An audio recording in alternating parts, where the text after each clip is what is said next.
Dios es bueno. Dice así la palabra del Señor. Sean ustedes santos porque yo, el Señor, soy santo. Y los he distinguido entre las demás naciones para que sean míos. Cualquiera de ustedes, hombre o mujer, que sea nigromante o espiritista, será condenado a muerte.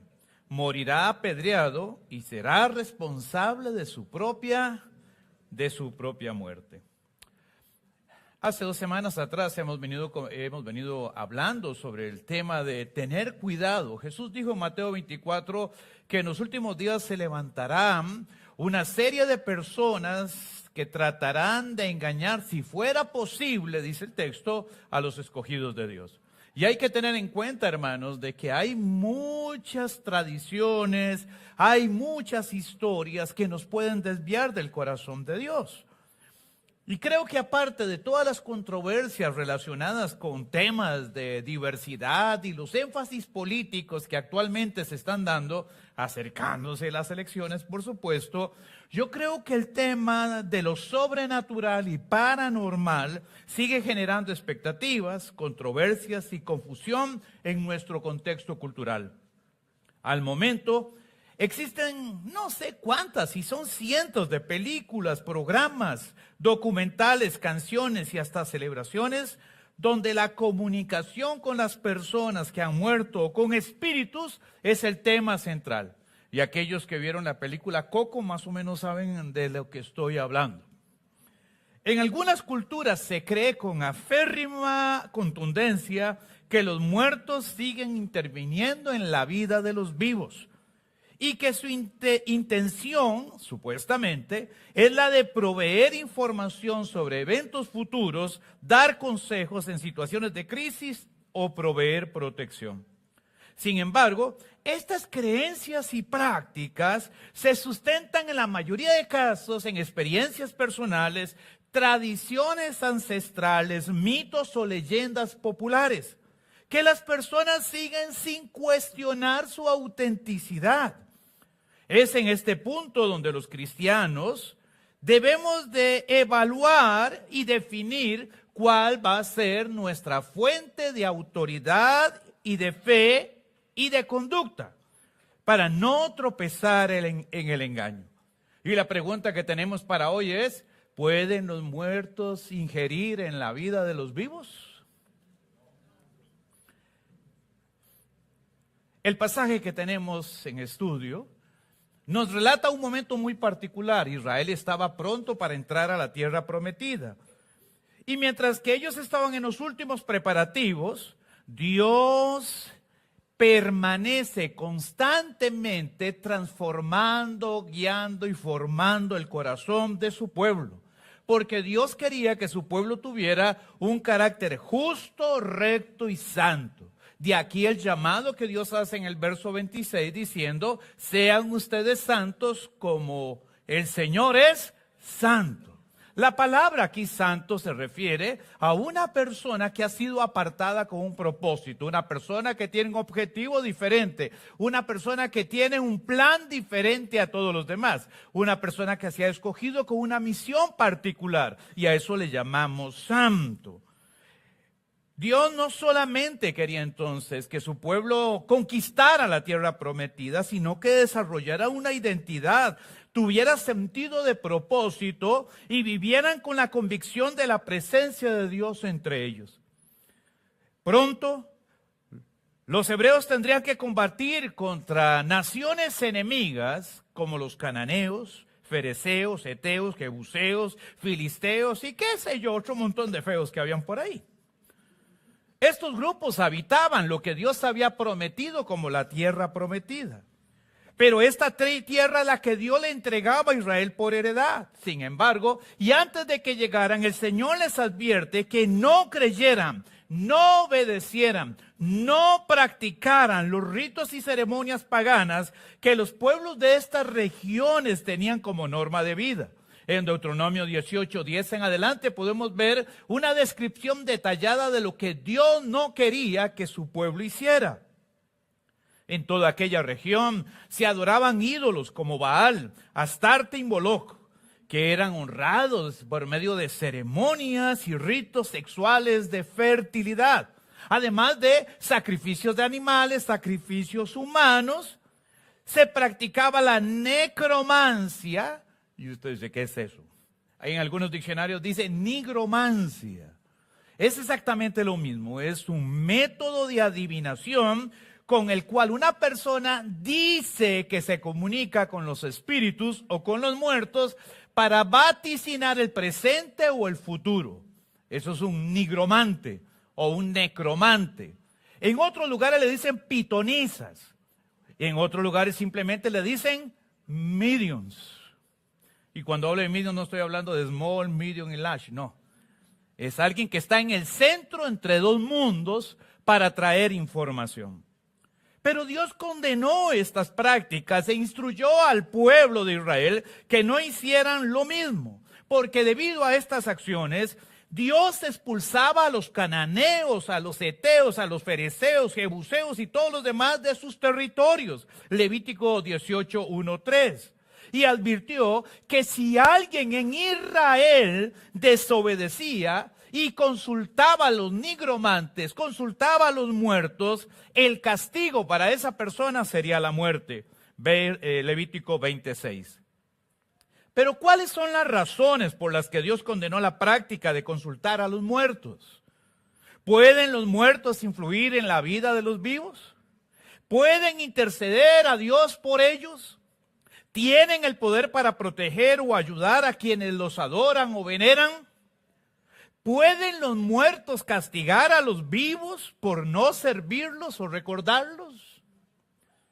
Y quizás la pregunta más importante para mí en esta mañana: ¿a quién debe de consultar el pueblo de Dios cuando está en una situación de crisis, cuando hay problemas, cuando hay dificultades, cuando aparentemente todas las cosas marchan mal? ¿A quién debe el pueblo consultar? Existen tres ideas erradas sobre las cuales se piensa que consultar a los muertos es una buena idea. Número uno, algunos afirman que los muertos protegen, guían y bendicen a sus descendientes. Pero las Sagradas Escrituras enseñan que la persona que muere está en condición de reposo. Pablo habla de esa condición, como si estuvieran dormidos. Por lo menos en Primera de Tesalonicenses, capítulo 5, habla de que los que durmieron en el Señor, y por lo tanto, los que murieron no están conscientes de todo lo que sucede en el mundo de los vivos, debido a lo cual no pueden ni tienen el poder de proteger, bendecir o guiar a los seres humanos en los dilemas de su diario vivir. El libro de Job afirma, Job capítulo 7, versículo 9 al 10. Como nubes que se diluyen y se pierden, los que bajan a los dominios de la muerte ya no vuelven a subir.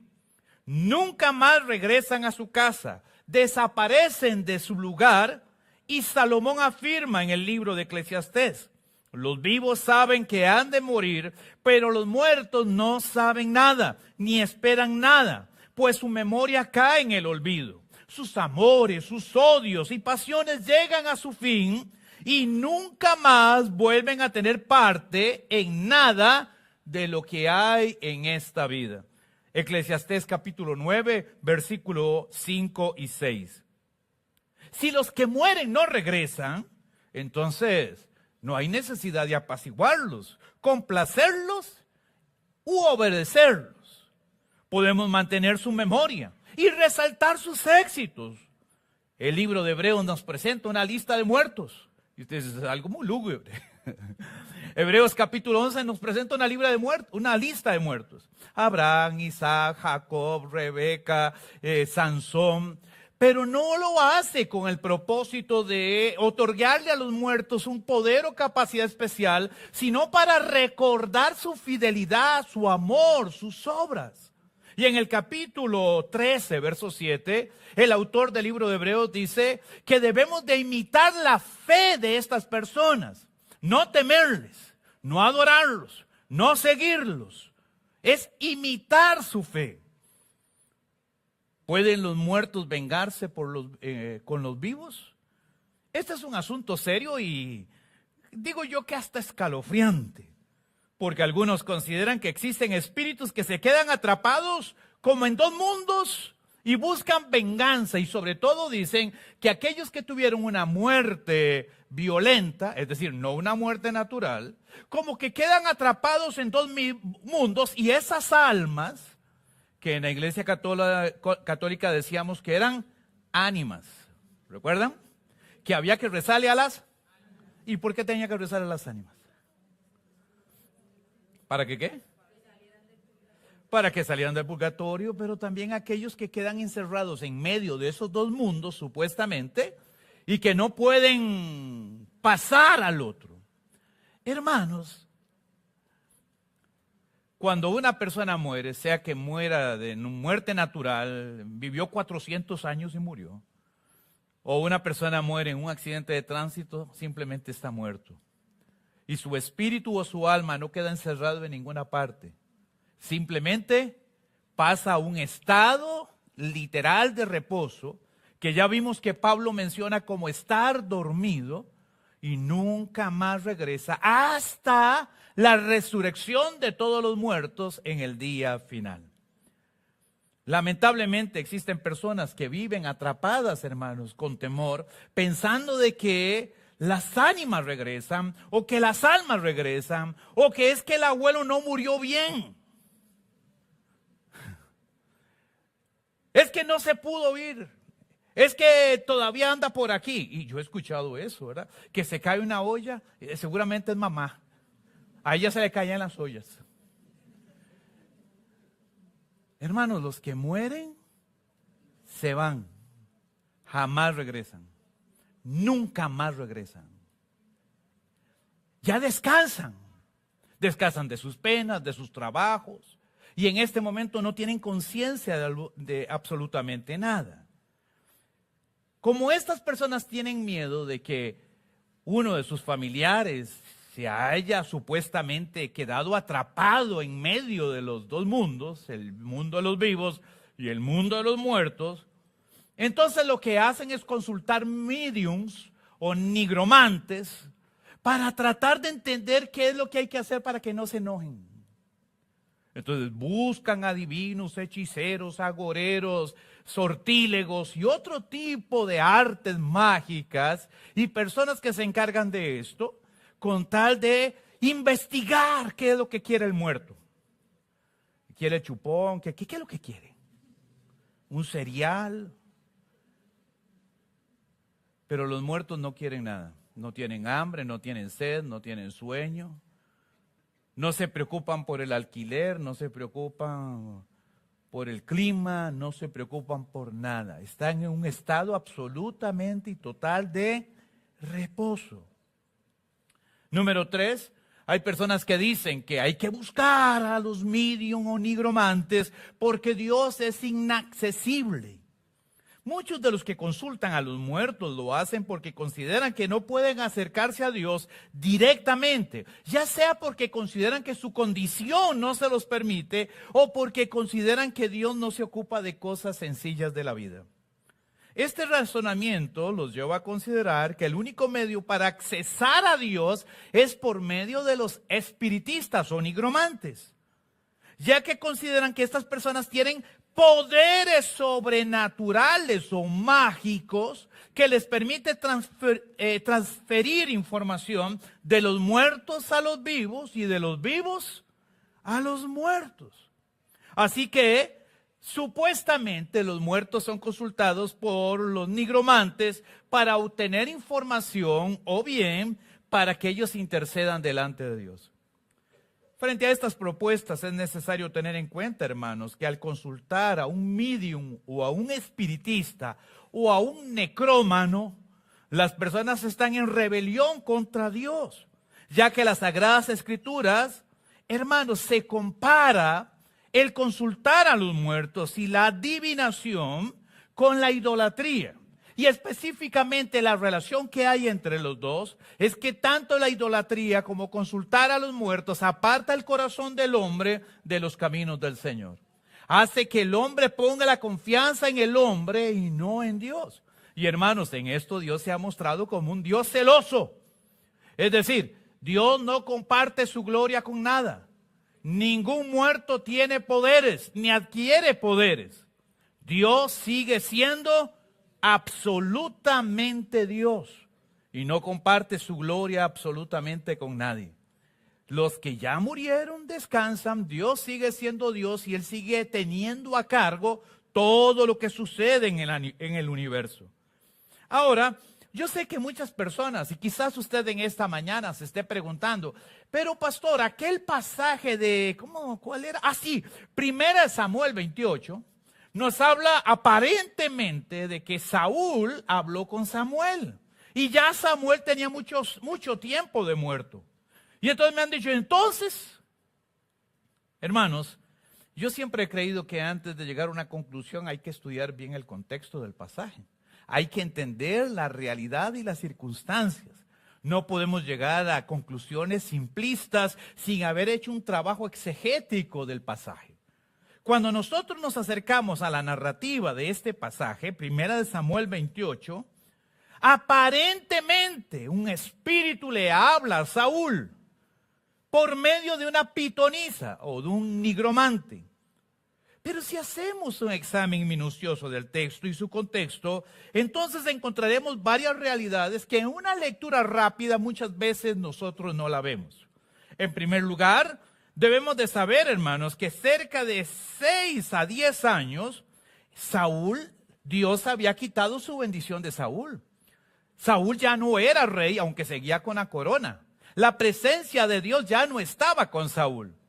Ya Dios literalmente, aunque Saúl permanecía en el trono, ya Saúl no era el rey. El que había sido ungido rey por Israel era David. De una forma o de otra, Saúl había sido desechado para que no reinara más sobre Israel. Número 2, en un momento de crisis, porque fue un momento de crisis, no fue un momento de arrepentimiento y conversión, no fue un momento donde Saúl dijo, Señor, yo he sido muy malo y necesito tu presencia. No, fue un momento de crisis donde el ejército enemigo, los filisteos, acampan cerca y entonces Saúl trata de presentarles batalla con el ejército de Israel, pero hermanos, el ejército de los filisteos casi los duplicaban 5-1. Y Saúl sabía que esa batalla la tenía perdida si Dios no le ayudaba. Entonces Saúl desesperadamente busca por los medios lícitos que Dios le dijera qué debía de hacer. Y en el texto encontramos que Saúl consultó al efod, al urim, al tumín, que eran formas de saber si Dios iba a hablar, si Dios me podía hablar. Pero en medio de su crisis no hubo respuesta. En un acto de desesperación, Saúl preguntó, miren, ¿y no quedó ninguna medium por aquí? Recordemos que el mismo Saúl las había mandado a matar por orden del profeta Samuel. Y alguien le dijo, ay Señor, yo conozco una allá por el barrio. No, llévenme. Saúl se quitó sus vestiduras de rey y fue a la medium. Cuando estuvo con ella le dijo, yo no puedo hacer esto porque el rey Saúl me lo tiene prohibido. Y él le dijo, tranquila, yo te defiendo. Entonces, la medium hace sus encantamientos, sus conjuros, hace sus movimientos tácticos de defensa y ataque. Y estando en medio de la invocación, y yo quiero que usted ponga atención ahí al texto, no tengo tiempo para leerlo aquí, usted puede leerlo en su casa. La mujer clama con gran voz, veo como un Dios saliendo de la tierra. ¿Quién estaba viendo? Ella. La pregunta es, ¿Saúl vio algo? Saúl le pregunta, ¿y cómo lo describes?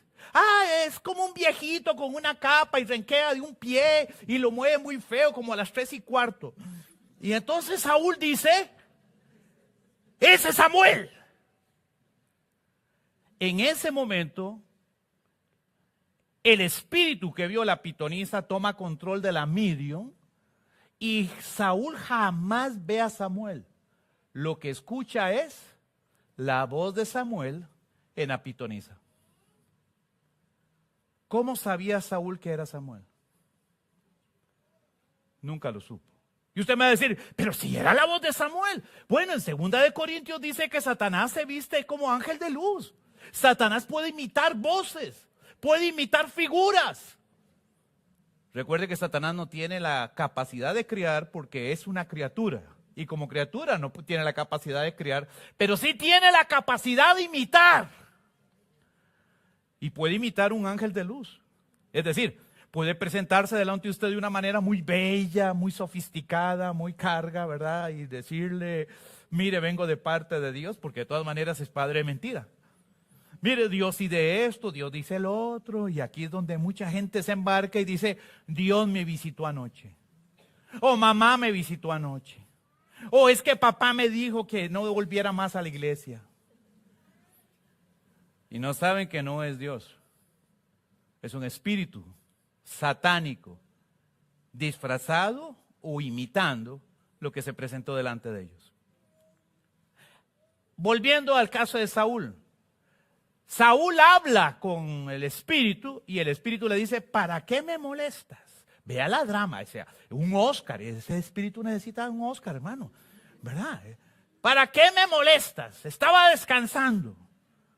No hay perdón, Samuelito, es que viera que, ve al ejército, me van a atacar, ¿y qué debo de hacer? El espíritu le contesta a Saúl y le dice, mañana a esta hora, tú y todos tus hijos y todo el pueblo de Israel caerá a espada. Mucha gente me ha dicho, pero pastor, ¿cómo si era un demonio sabe el futuro? Hermanos, hay veces que no hay que conocer el futuro para ver la...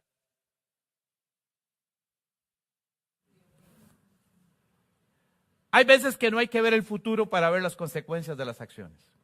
Si el ejército enemigo era 5-1, ¿están conmigo? Por cada 5 soldados filisteos,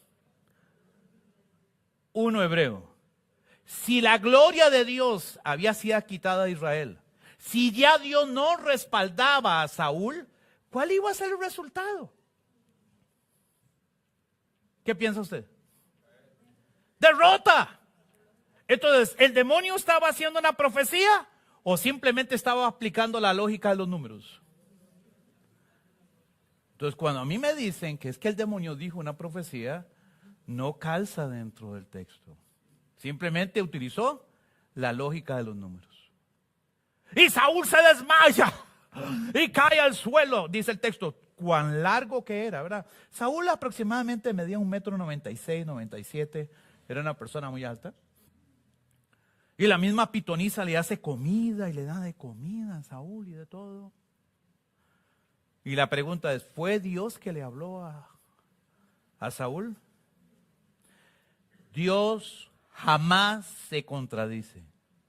Y si Dios en el libro de Levítico lo prohibió, y si Dios dictaminó como castigo al quien consultaba a los muertos la muerte, ¿usted cree que Dios hace excepciones a la regla en su palabra?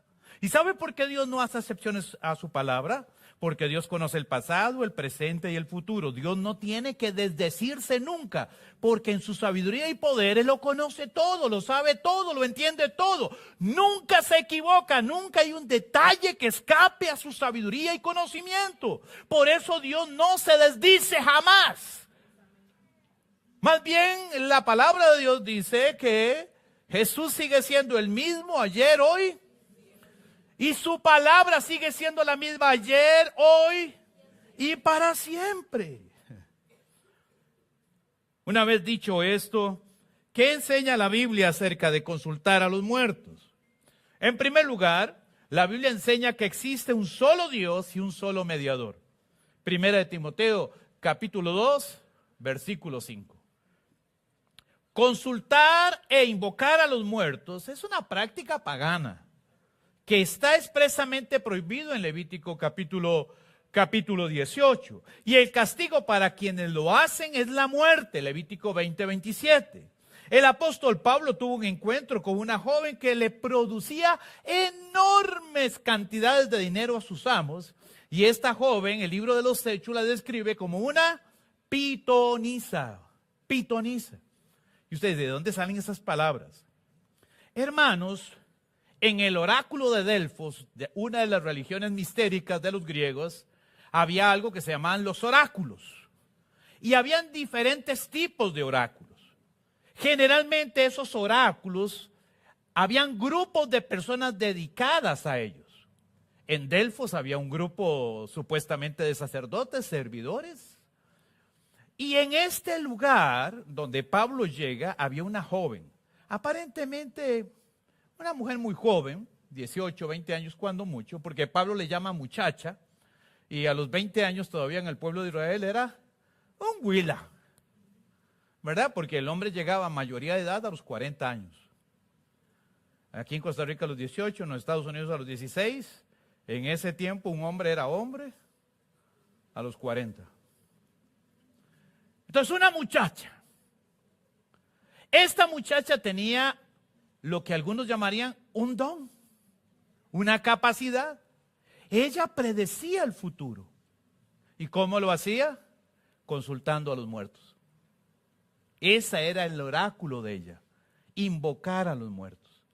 Ahora, Pablo comienza a predicar, comienza a enseñar, comienza a testificar y la chiquilla comienza a ponérsele detrás. Estos hombres son del Altísimo, vienen de Bolivia. Estos hombres son siervos de Dios. Y el primer día Pablo no dijo nada. El segundo día Pablo otra vez por la ciudad predicando. Y otra vez la criatura. Escúchenlos, estos sí tienen la verdad. Lo que el diablo quería era enredar el mensaje del evangelio con la religión o con las prácticas ocultistas que ella tenía. Comparando a Pablo, Bernabé creo que era el acompañante, no recuerdo bien, a Pablo y que le acompañaba, con la pitonisa y decir que los dos tenían el mismo poder. ¿Están conmigo? Entonces Pablo descubre eso varios días después y volviéndose a la niña le dice, en el nombre de Jesús, sal del demonio. La Biblia lo que dice es que el espíritu salió de la mujer, de la muchacha, y nunca más pudo consultar muertos, ni hacer adivinaciones. Y la pregunta ¿era un don de Dios o un demonio? Y era un demonio que supuestamente las personas creían que la mujer tenía el poder de introducirse en el mundo espiritual para hablar con los muertos y vaticinar el futuro. ¿Y quién era el que producía ese poder? Si es que le podemos llamar poder. Porque yo lo que creo es que Satanás es bueno para los efectos especiales. ¿Verdad? Si hubiera trabajado en Hollywood, tuviera varios globos de oro y Grammys y, ¿verdad? Efectos especiales. Pero Satanás no puede hacer ni crear cosas. Él crea efectos. Hermanos, podemos encontrar entonces que tanto en el Antiguo Testamento como en el Nuevo Testamento se ve la misma realidad. Demonios que hablan o dicen hablar o imitan a los muertos. Pero no es Dios, ni tampoco son los muertos. Es la imitación que hace Satanás de los que ya murieron. Jesús prometió a su pueblo que estaría a su lado todos los días. Mateo 28 dice que el Señor está con nosotros todos los días de nuestra vida hasta el final. Dios sigue hablando, consolando, guiando y ayudando. Sigue comunicándose con su pueblo por medio de su palabra. Y el autor del libro de Hebreos afirma que podemos entrar con toda confianza al trono de la gracia porque Jesús puede compadecerse de nuestras debilidades y tiene la voluntad y tiene el poder para guiar a su pueblo y librarlo de toda maldad. Hebreos 4:15. Porque después del tercer día, Jesús resucitó, venció la muerte y hoy vive para siempre para interceder por nosotros. No necesitamos a los muertos para vivir una vida justa y recta delante de los ojos de Dios. No necesitamos conocer el futuro para vivir una vida justa, recta y piadosa delante de Dios. Lo que necesitamos es ocuparnos en nuestro proceso de santificación, en nuestra relación con Dios, en mantener una relación dinámica, saludable y fuerte con el Señor.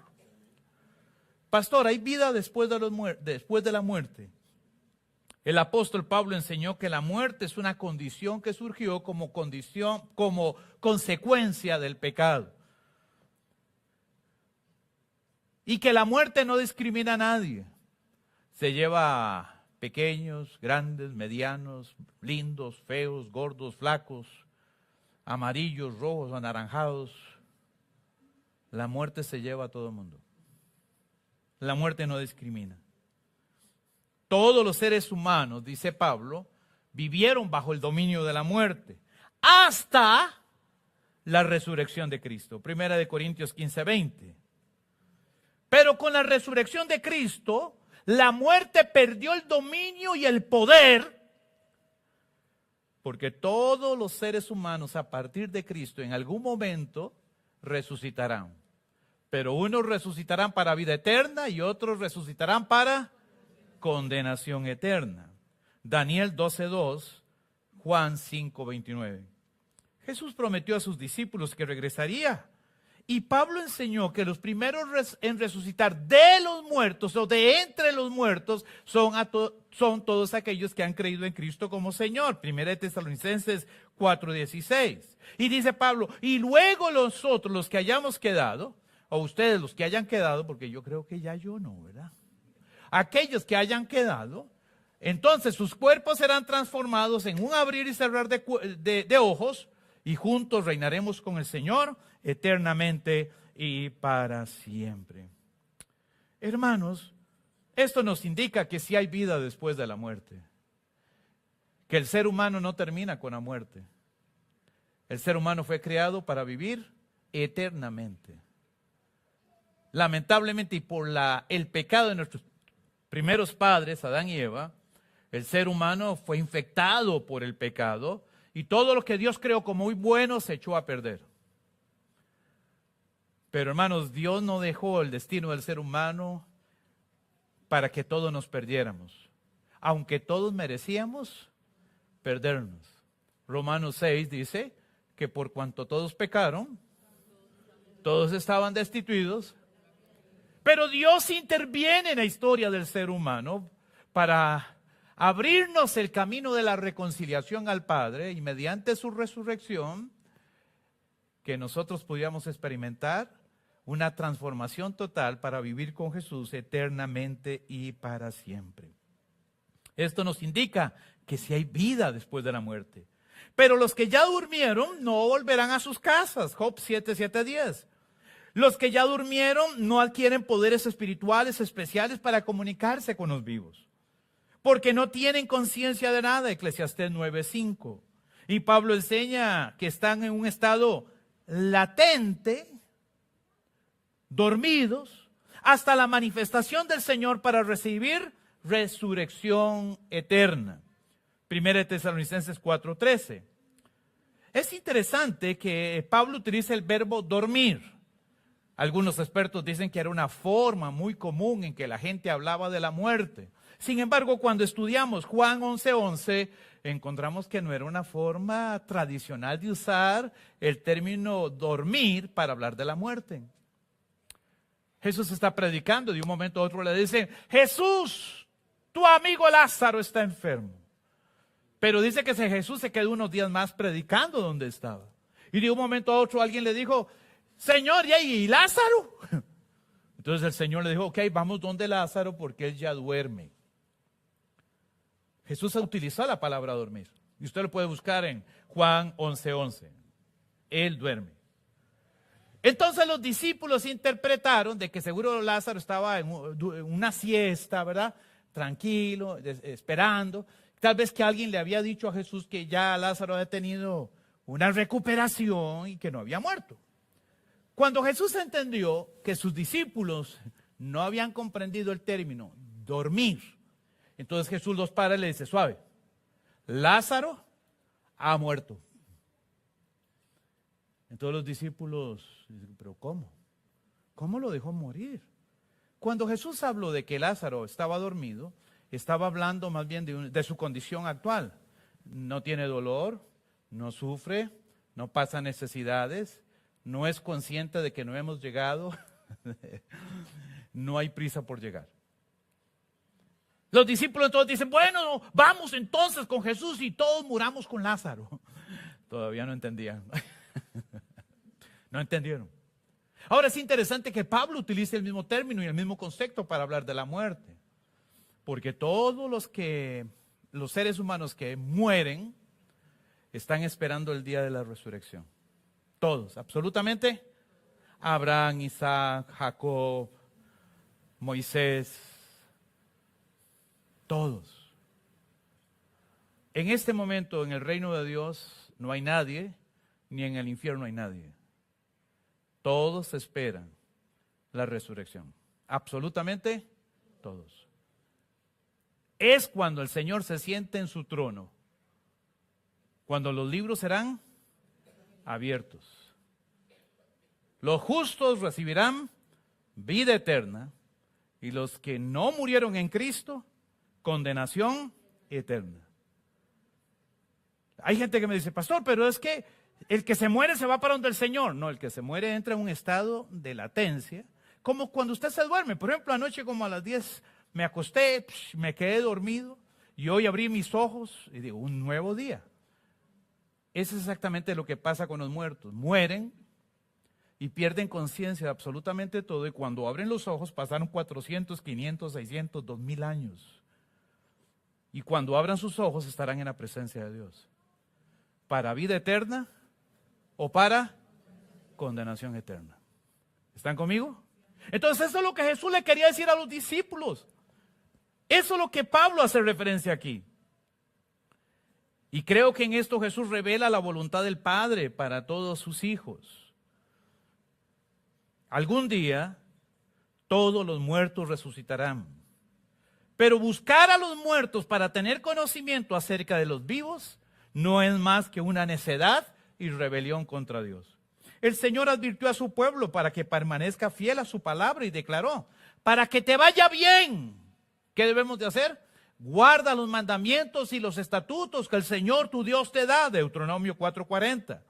Pero si usted busca alternativas paralelas a la voluntad de Dios, para saber lo que la Biblia no dice, para entender lo que nadie ha descubierto, para encontrar una última revelación, usted está transgrediendo lo que Dios no ha revelado. Deuteronomio capítulo 29, versículo 29 dice, las cosas secretas pertenecen a Dios, mas las reveladas pertenecen a su pueblo, a sus hijos. Cuando yo tengo que buscar alternativas paralelas, porque no encuentro significado a algo que quizá la Biblia no me dice, no me habla, estoy pisando un terreno sumamente delicado, porque usted puede comenzar a transgredir la voluntad de Dios. El apóstol Pedro lo dijo de una manera muy clara, todo lo que necesitamos para la vida y para la piedad, primera de Pedro, ya se nos fue dado. ¿Qué necesita usted para la vida? Está en el Evangelio. ¿Qué necesita usted para vivir una vida justa y recta? Está en el Evangelio. Todo lo que necesitamos para la vida y para la piedad ya se nos fue dado. Pero cuando usted quiere averiguar cosas que el Evangelio no dice, que la Biblia no dice, hermano, en su corazón hay rebelión y orgullo. Y si usted consulta un medio, un espiritista, un necrómano, usted está en rebelión contra Dios. Hola. Pastor, pero es que yo quiero ver de dónde vienen los ovnis.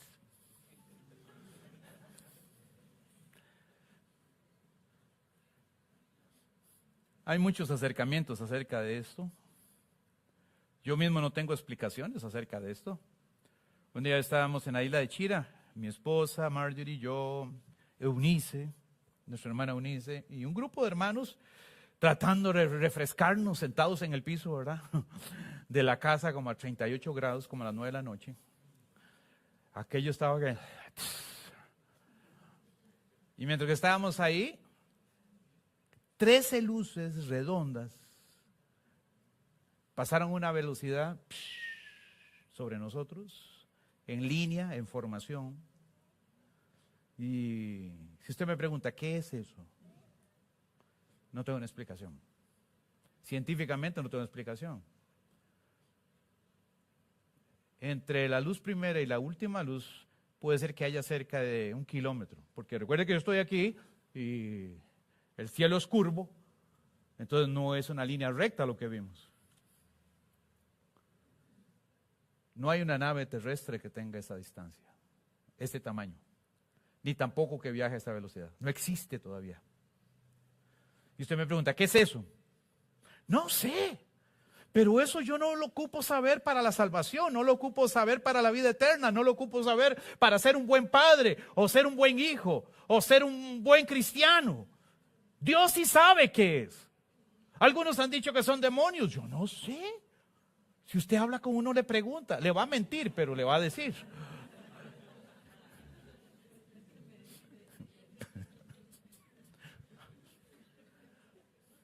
Yo no sé. Que no, entonces que vamos al oráculo de Isis para ver, ¿verdad? El ojo de Isis. Y la pregunta es, ¿para qué? Si lo que Dios no ha revelado, no lo ha revelado, no para que nosotros nos perdamos en el camino, no lo ha revelado porque no lo necesitamos, ni para la vida, ni para la piedad. ¿Está conmigo? Entonces, Dios quiere que yo siga siendo así. No, hermano, yo tengo 50 años de estudiar el Evangelio y cada vez que lo estudio encuentro más cosas maravillosas de Dios para mi vida. Yo no sé si usted está aburrido de leer la Biblia, y si usted está aburrido de leer la Biblia, yo le invito a que se una a los grupos de transformación de vida para enseñarle cómo estudiar las Escrituras. Pero tengo 50 años de ser cristiano y, hermano, la Biblia sigue siendo para mí lámpara a mis pies y lumbrera a mi camino. No, es su corazón el que lo está engañando y quiere llevarlo por un camino lleno de pantanos, lleno de cocodrilos, lleno de peligros. No se meta en un territorio que usted no sabe y que si usted va, Dios dejará que usted cometa los errores necesarios para que se dé cuenta que te equivocaste. Interesantemente, un escritor llamado Horton dice que Dios es un ser personal y no un principio abstracto. Es decir, Dios creó a los seres humanos para mantener comunión con nosotros y relación. Y para esto, Dios vino a morar con nosotros. Dios está con nosotros. Dios no está en un lugar lejano. Dios no está en una tumba. Dios está en nuestro corazón, a 1 pulgada de su boca. ¿Por qué entonces consultar a un brujo, a un astrólogo, al horóscopo? ¿Por qué? Es que no me responde. A veces responde, pero nosotros no tenemos la sensibilidad en nuestro oído para escuchar. Tenemos el oído tan ocupado en nuestras propias necesidades, en lo que queremos, soñamos, pensamos, necesitamos, vemos, que no escuchamos, pero Dios siempre va a hablar. Y Dios tiene muchas maneras de hablar específicamente y de manera clara a través de las Escrituras. Pero cuando usted tenga un problema, una crisis, una situación, consulte a Dios. Hable con Dios, acérquese al trono de la gracia. En última instancia, solo Dios puede revelar el futuro porque ya Dios conoce el futuro. El profeta Isaías declara, yo soy Dios que anuncio lo porvenir desde el principio y desde la antigüedad, lo que aún no había hecho. Isaías 46:10. Así es que consultar a espíritus es desconfiar de Dios y despreciar su dirección y palabra. ¿Qué deben de hacer los cristianos frente a las prácticas ocultistas, hacia lo sobrenatural, hacia lo macabro? En primer lugar, evite cualquier actividad que esté relacionada con el ocultismo, llámese astrología, adivinación, brujería, hechicería, satanismo, santería. Cualquier tipo de actividad que busque conocimientos ocultos que Dios no haya dado a conocer. La cábala, el horóscopo, la lectura de las manos, la cartomancia o la hepatomancia. Aléjese de eso, hermano. Como hijo de Dios, usted es llamado a huir de hechos pecaminosos y no a deleitarse en ellos. Así es que cualquier actividad o celebración relacionada con cualquiera de estos temas o acciones debe de ser evitada por completo. Y en este ámbito el apóstol Pablo señala, cito textualmente, Efesios 5, 8, 12, porque en otro tiempo ustedes eran tinieblas, mas ahora son luz en el Señor. Vivan como hijos de luz, porque el fruto del Espíritu es en toda bondad, justicia y verdad, comprobando, dice Pablo, lo que es agradable al Señor, y no participen en las obras infructuosas de las tinieblas, sino denúncienlas, porque es vergonzoso aún hablar de lo que ellos hacen en lo secreto. Siendo consecuentes con la Escritura, hermanos, los cristianos no deberían reunirse con la sociedad a celebrar o participar donde hayan motivos macabros. Aún más, el interés cultural por lo sobrenatural, incluyendo el culto a la muerte, que se ha extendido tanto por América. Y hermanos, estaba leyendo un documento que el culto a la muerte es uno de los cultos que más ha crecido en América Latina, ¿verdad? Interesante. Pero también la brujería, la santería y otras prácticas insensibiliza los corazones del cristiano y de las personas para que no ponga su atención y su confianza en Dios, sino que dependan de prácticas que tienen su origen en Satanás. ¿Cómo saber cuándo debo de participar en alguna actividad de origen dudoso? Antes de participar, hágase 3 preguntas. Número 1. Si participo en esta actividad, ¿deshonro a Cristo? Pregúntese. Si participo en esta actividad, ¿deshonro a Cristo? 1 Corintios 10:31, Pablo describe, si pues comen o beben o hacen cualquier cosa, hagan todo para la gloria de Dios.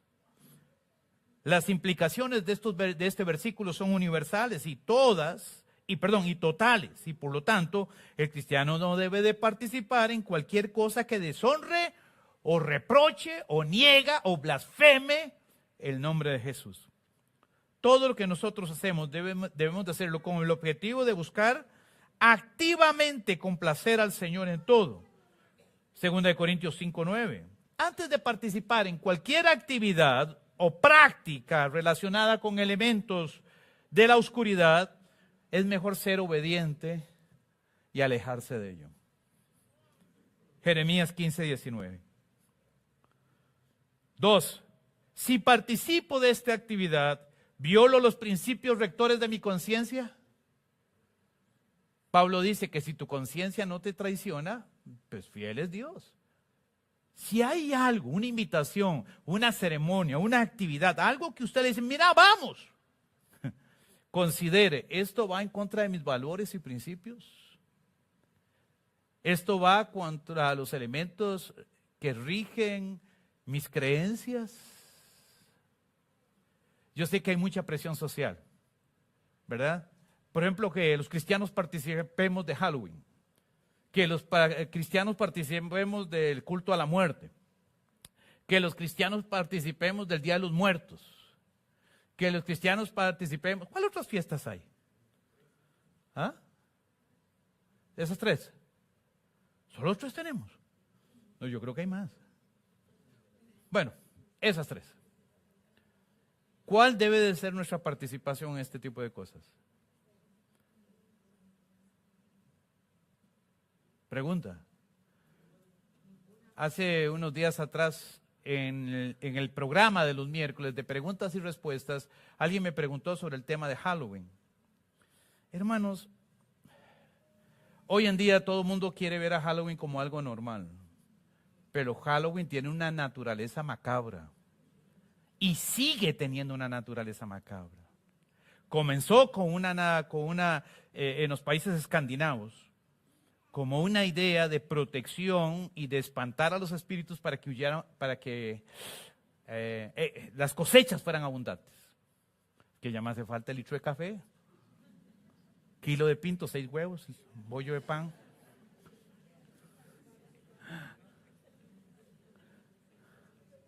En Sterling.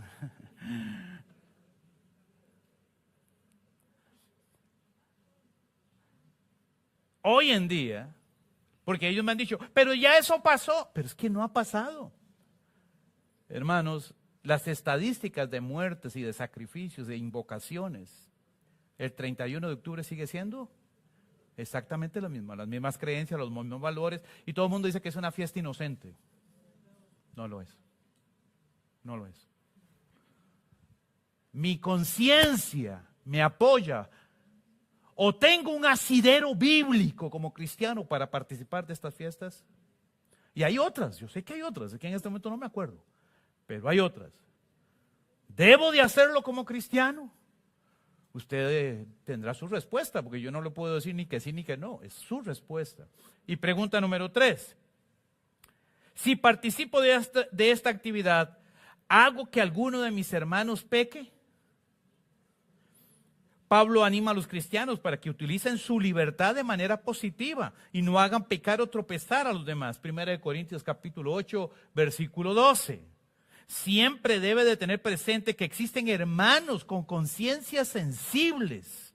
Por lo tanto, hay que evitar dañar el corazón de nuestros hermanos y ponernos en su lugar. Hace un tiempo atrás, unos hermanos viajaron a México y en el tiempo de la celebración del culto a la muerte, no recuerdo qué día es, en México. Sí, creo que es porque no es un día en México es toda una celebración, ¿verdad? Un paquete completo, no es un día. Bueno, el hermano muy contento, los hermanos allá, muy bonitos, y tomándose fotos, y ahí, yo los tengo de amigos en el Facebook, ¿verdad? Y ahí me llegan las fotos, qué bonito todo. Fotos de México, de la Plaza Garibaldi, está muy bonito. Y al otro día del 31 salen un montón de fotos de los hermanos pintados de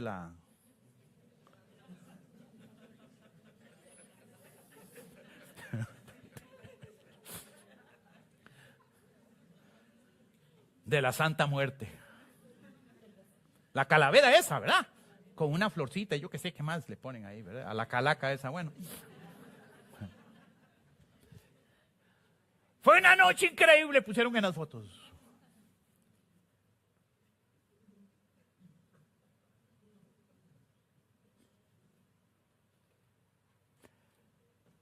¿Cuántas personas que tienen una conciencia débil vieron esas fotos? ¿Cuánta confusión pudo provocar esas fotos?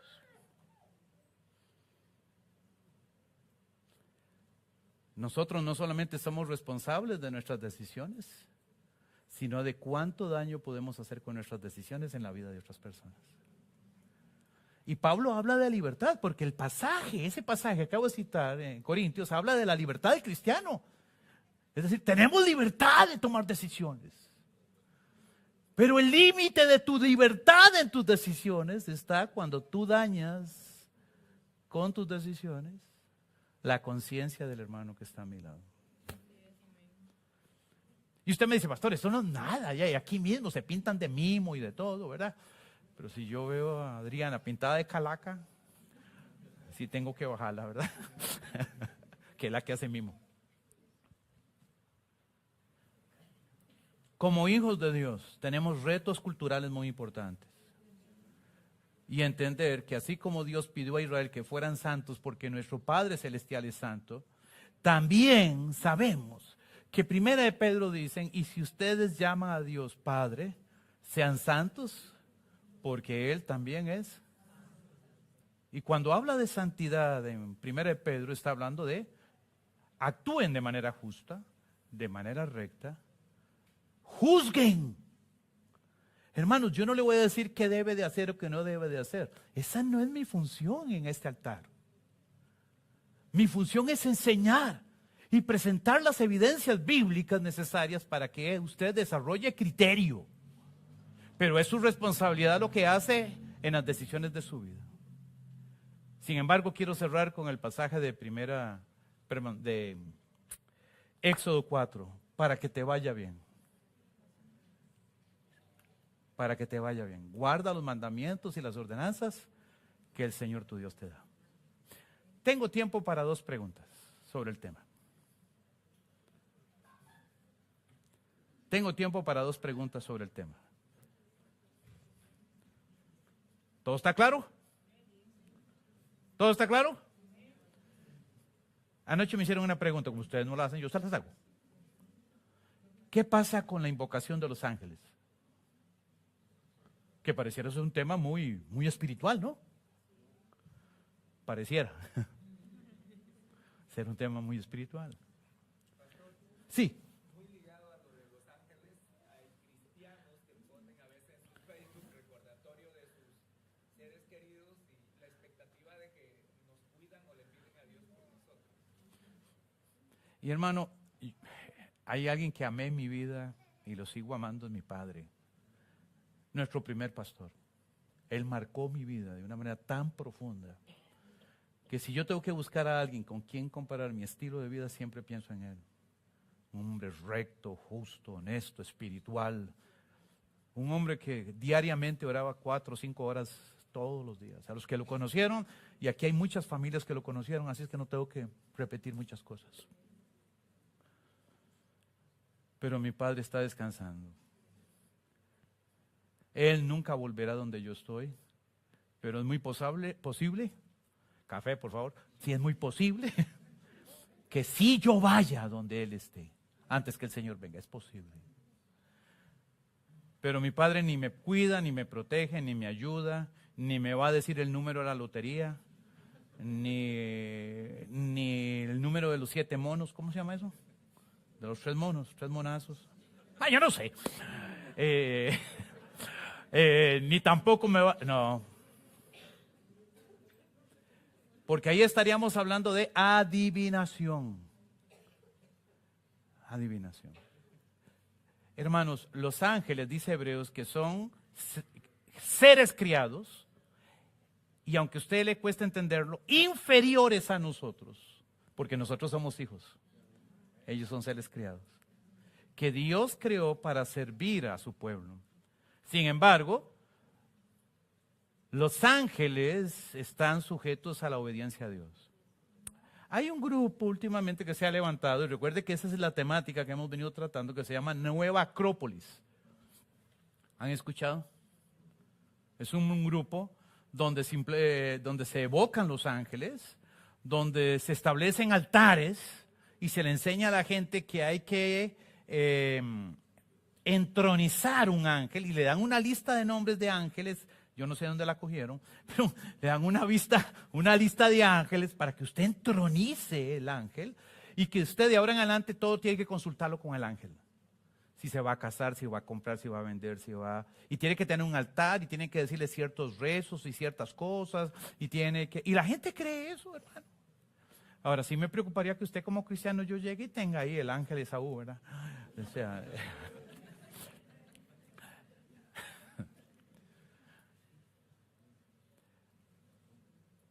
me preguntaron anoche, ¿yo puedo decirle al Señor, Señor, envía a tu ángel para que guarde a mi hijo?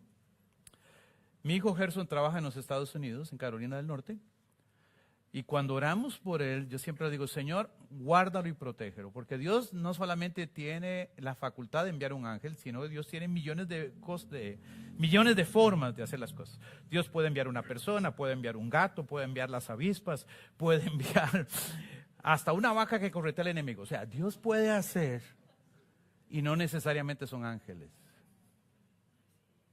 Cuando yo le digo a Dios, envía tus ángeles, le estoy diciendo a Dios lo que debe de hacer. Dios es Dios. Yo oro por mi hijo y le digo, Señor, yo te pido que lo guardes y lo cuides, que lo protejas, que envíes tu bendición sobre él, que tu bendición nunca sea parte de su despensa, que bendiga su vida, su casa, su trabajo, y que todo lo que sus manos hagan sea multiplicado. Ahora, ¿cómo Dios lo va a hacer? Le toca a Dios.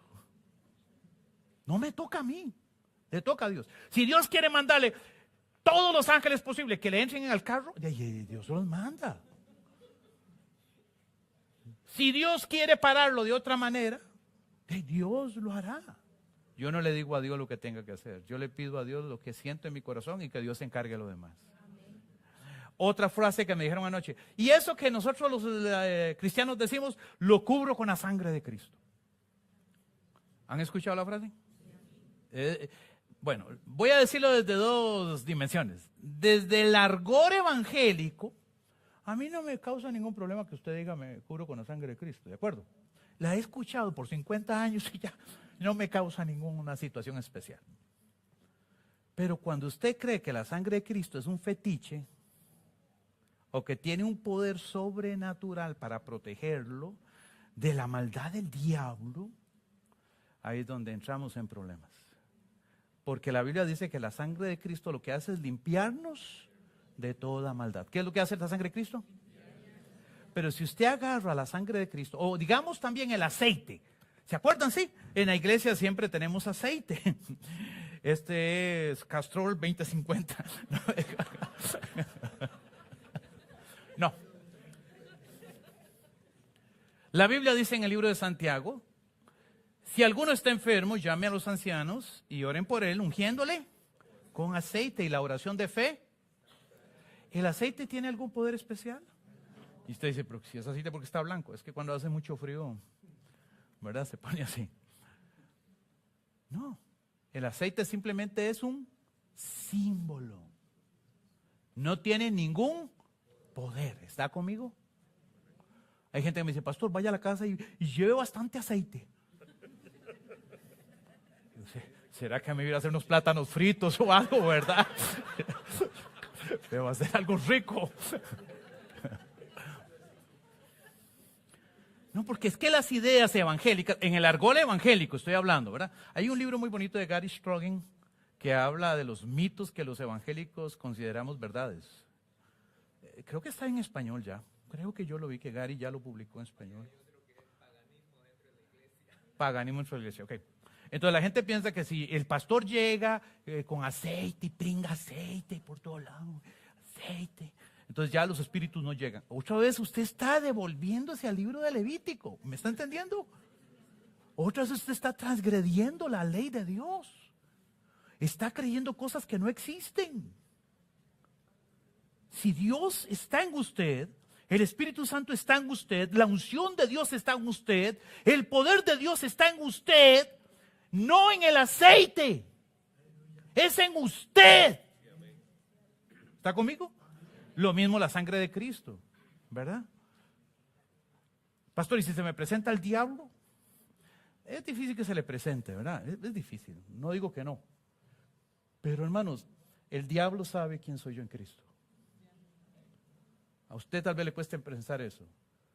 Cuando un demonio me ve a mí o lo ve a usted, lo primero que va a ver es el nombre de Cristo escrito en mi frente. ¿Está conmigo? Efesios dice que el Espíritu Santo nos sella, y más nosotros que somos como la gasolina, cada día más cara, nos sella, y el sello de propiedad queda ahí. Y cuando el diablo viene a usted, lo primero que ve es ungido del Señor. ¿Está conmigo? Tiene el sello. 2, tiene el Espíritu Santo. Y si usted tiene el Espíritu Santo, el diablo no te puede tocar. ¿Está conmigo? Pastor, es que yo lo oigo de noche. Puede ser un chiquito que se levantó. La suegra que está haciendo un maleficio. No sé.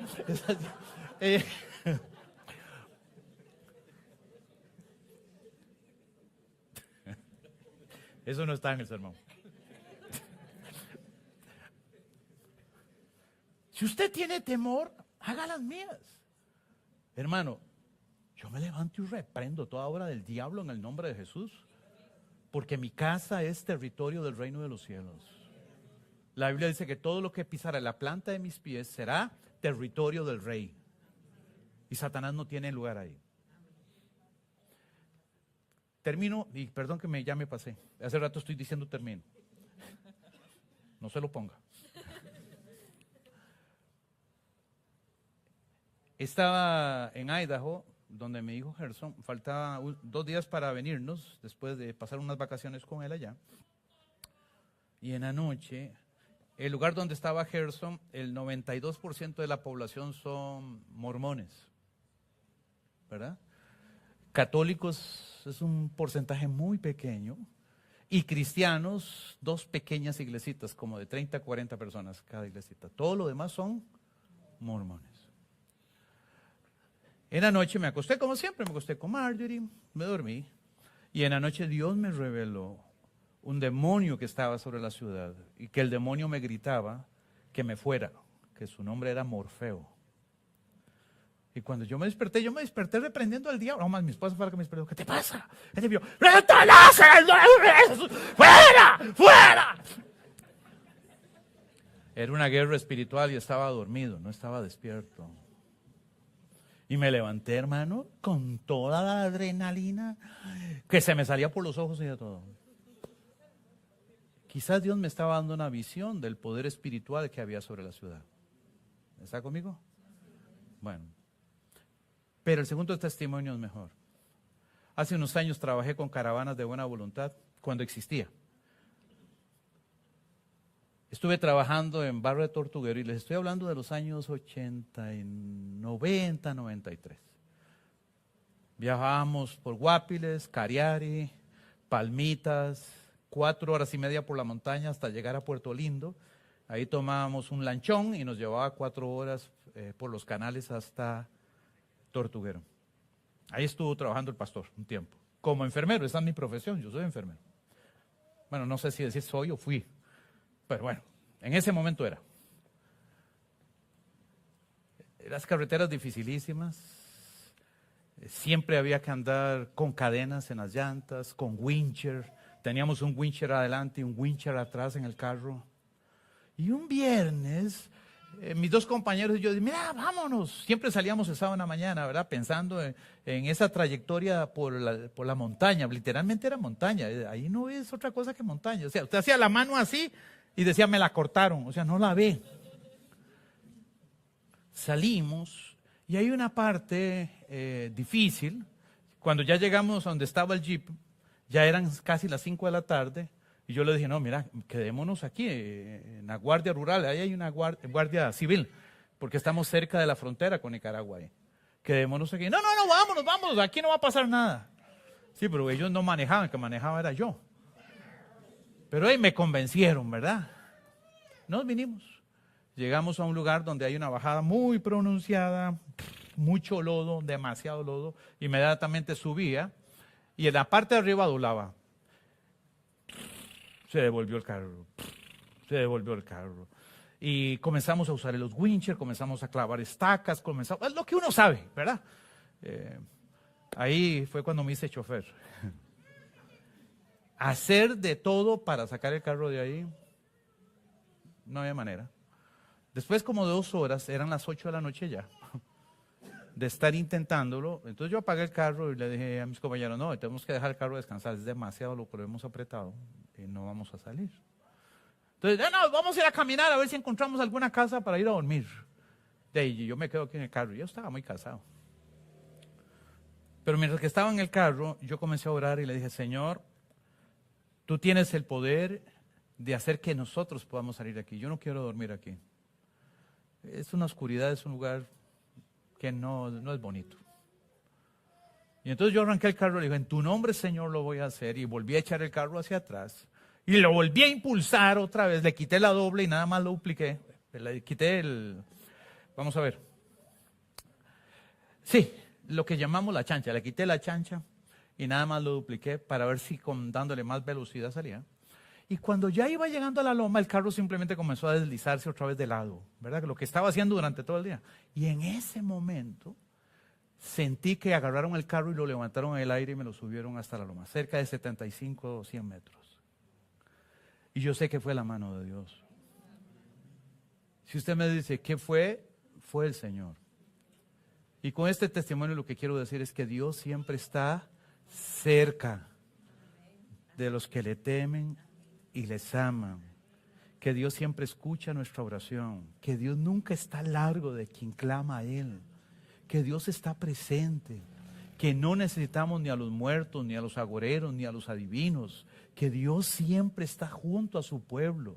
Hay testimonios de miles de misioneros que han dicho cómo Dios los ha librado de una manera extraordinaria, porque Dios siempre cuida a su pueblo, siempre cuida a su pueblo. Y la Biblia dice que si tú crees en el Señor, yo no sé cuál es tu dificultad, tal vez no estás en un jeep en la montaña, pero quizás tu corazón viene cargado por algo hoy. Y yo quiero pedirte que creas en el Señor y que esta mañana clamemos al Señor. Yo no sé cuál es tu problema, si es una enfermedad, si es una situación económica, si es un problema familiar o de relaciones, si es un problema laboral, no sé. Pero ten confianza que Dios está aquí esta mañana. Cierra tus ojos sentado y ora conmigo, por favor.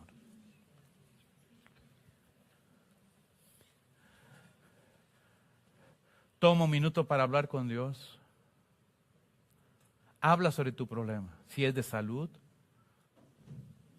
si es económico, si es familiar. Habla con Dios, habla con Dios, habla con Dios. Si has consultado la ouija, a los agoreros, adivinos, a los que leen la palma de las manos, pídele perdón al Señor. Habla con Él. Señor, perdóname, porque he pecado contra el cielo y contra ti. Lávame, límpiame, protégeme, guárdame.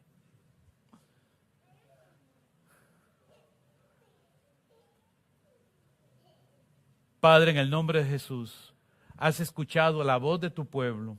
Has escuchado, Señor, su corazón abierto delante de ti. Y yo quiero remitir delante de ti todo pecado y toda falta. Señor, todo aquello que hayamos hecho en contra de tu voluntad. Señor, toda práctica, costumbre o actividad ajena a tu revelación. Señor, te pido que me perdones, porque yo reconozco que he hecho lo malo ante el cielo y ante ti. Y hoy, Padre, en el nombre de Jesús, te pido que tú extiendas tu mano y que te glorifiques. Mira los cuerpos que están enfermos. Señor, yo te pido que toques su cuerpo y que tú los sanes. Señor, tú tienes el poder para sanar y para restaurar, para levantar y edificar, para criar y moldear. Señor, tienes el poder y tú eres un Padre que escucha y un Padre que responde. Señor, en el nombre de Jesús, pon tu mano sobre ese estómago, sobre ese hígado, sobre ese cerebro, sobre esos huesos. Señor, sobre la tiroides. Pon tu mano, Señor, sobre el corazón o el hígado. Pon tu mano, Señor, sobre esos ojos que están dañados. Pon tu mano, Padre, y opera una sanidad completa y total en esa espalda, en sus huesos. Señor, en el nombre de Jesús, te pido que operes, Señor, un milagro sobre la vida de tu pueblo. Te pido, Señor, que los que están solos o se sienten solos, visítalos con tu favor, Señor. Pon tu mano de poder sobre ellos, Padre. Abraza su corazón y su mente en este momento. Y permite que ellos puedan sentir el gozo que viene de tu presencia. Dales fuerza para seguir adelante. Anímalos a seguir adelante, Señor. Yo los encomiendo en tu gracia y los bendigo en tu nombre. Te pido, Señor, por los que tienen crisis económicas. Tu palabra dice, clama a mí y yo te responderé. Hoy, Padre, levantamos nuestros ojos al cielo y pedimos que tú extiendas tu mano, Padre, y que de tu altar venga bendición, Padre, económica, financiera sobre tus hijos, Padre. Bendice sus trabajos, bendice sus proyectos, sus negocios, bendice sus inversiones, bendice, Señor, su entrada, su salida. Pido, Señor, que sobre su casa siempre haya abundancia de pan, Señor. Padre, que en tu casa siempre haya bendición y prosperidad. Señor, yo los encomiendo en tu gracia. Bendice, Padre, también a los que están estudiando y sus crisis en la universidad o colegio. Te pido que los fortalezcas, que su corazón sea fortalecido en ti para que su fe brille en medio de la oscuridad. Padre, yo encomiendo a tu iglesia en tus manos y ahora los bendecimos en el nombre del Padre, del Hijo y del Espíritu Santo. Amén. ¿Y la iglesia dice? Puestos de pie, hermanos. Gracias. Si usted vino por primera vez en esta mañana, detrás, debajo de las escaleras, hay un stand. Queremos que usted se lleve un recuerdo de nuestra comunidad. Pase por ahí y ahí le van a dar el recuerdo, ¿de acuerdo? Pase con toda confianza. No diga, tengo vergüenza. No. Pase, somos familia. Le van a estar esperando para que usted se lleve su recuerdito, todos los que están con nosotros de manera presencial y por primera vez, pase por su recuerdito, ¿de acuerdo? Oramos. Padre, yo te pido que bendigas a tu pueblo, que nos lleves en paz, que guardes nuestro camino. Señor, que mis hermanos tengan una semana de oportunidades para compartir el evangelio, una semana de bendición. Te pido que bendiga lo que sus manos hacen y que todo lo que ellos hacen sea prosperado. En el nombre de Jesús. Iglesia, que el Señor les bendiga y les guarde, que el Señor les regale una semana maravillosa. Bendiciones para todos. Buenos días.